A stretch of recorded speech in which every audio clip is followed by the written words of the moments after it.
Hey everyone, welcome back to the channel. I hope the title was clickbaity enough for you, but it is sort of semi-true. I've had to take the 350s off the road for a bit.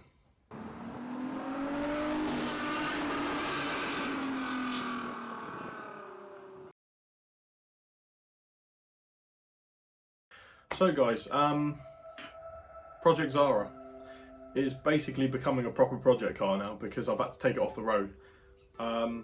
She went for her MOT and she failed quite badly on some structural parts underneath. And if you own a 350Z, you'll understand that the kidney brackets and the W brace, they rust like nobody's business. And there was basically holes straight through them. So I'm gonna have to sort that out. I'm not looking forward to doing it, if I'm honest. It's very rusty under there, it's old. I have power tools, which I think is what you're gonna need for this job if you do it. But that's sort of one of the main issues. There's a brace thing that they weren't too sure about on the MOT. Obviously that is just peeling apart in my hands. According to the guys on forums and clubs, it's not structural, so you could just rip it out, which I'm probably going to have to do anyway. Yeah, but unfortunately it didn't just fail on structural rust. The fans don't work. Now, the fans on a 350Z are known to fail. I don't think it's done bad, 17 years. I have had this sort of thing in the back of my mind that they were going a bit wrong, because I wasn't hearing them come on, and I tell you what, coming back from drives, the engine did smell hot. Even though the temperature gauge was sitting, you know, where it should be, it smelled hot, and it's almost like the air wasn't being circulated properly around the engine bay. It wasn't drawing enough through the radiator. So I'm going to be replacing them soon with some nice Mishimoto ones. Obviously they do the job very well. And emissions, yeah, annoying. I don't really get the appeal with doing an emissions check on a 3.5 litre engine. Like, it produces crap, but the problem was really high carbon monoxide content. So something's obviously quite wrong in there internally. I have a few sort of things running around in my head of what it could be. The exhaust is shot to pieces. Like, it's been chopped so many times in there. It was running decats before I bought it, but they only put the catalytic converters back on. In the process, I did find that they had a hole where the join was, because I hadn't done them properly when I first bought the car, so I had to do all that back up. Also, the exhaust manifolds, very old, very rusty. One's got a hole in it. You know, that's obviously going to be throwing off the emissions, definitely. Other problems, no idea when the spark plugs were last changed. If they're not burning properly and they're not, you know, once the mixture of the air and fuel is compressed, if that spark is not efficient, then obviously you're going to be left with, you know, petrol, hydrocarbons still in there, a lot of air, maybe not burnt.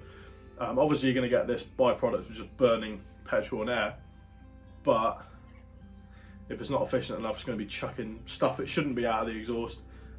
So we're going to have to look into that. And then another problem is the PCV valve.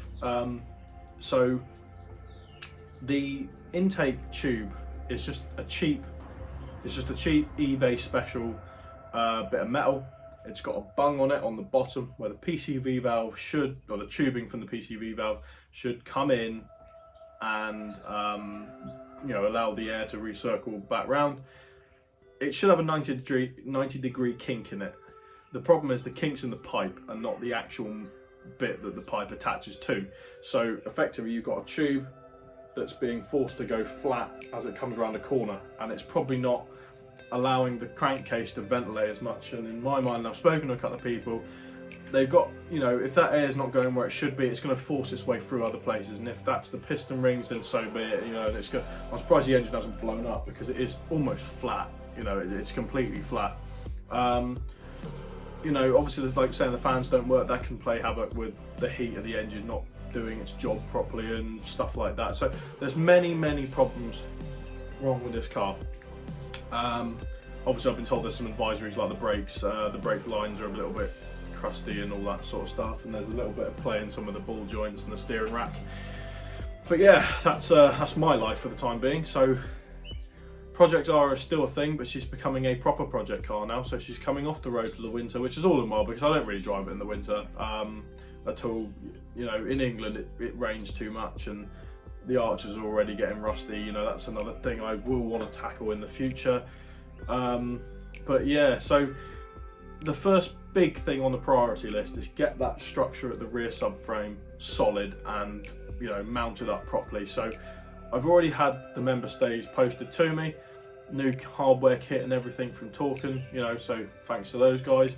I will be doing it soon in another video, but just for now guys, this is just an update on what's happening with Project Zara, because she is off the road. And yeah, that's basically it. I can't really say anything else because I'm just going to have to get on and fix the bits. So yeah guys, if you want to follow on with this channel, if you have already been following on with this sort of restoration project of what's wrong with this car, you know, if you make sure you like and subscribe, because if you want to see more videos of this, then that's where they're going to be.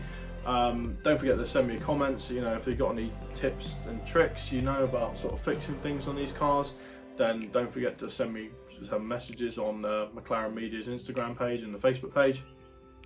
But for now guys, that's basically what's happening with Project Zara. Please subscribe, because it really means a lot to me on the channel. We're over 100 now, we're well on our way to like 150 and 200 and blah blah blah, all that to 1,000, all that good stuff. But yeah guys, so just follow on with this channel and just see what's going on with the build. You know, it's just cars, isn't it? They rust and they break, and that's half the fun.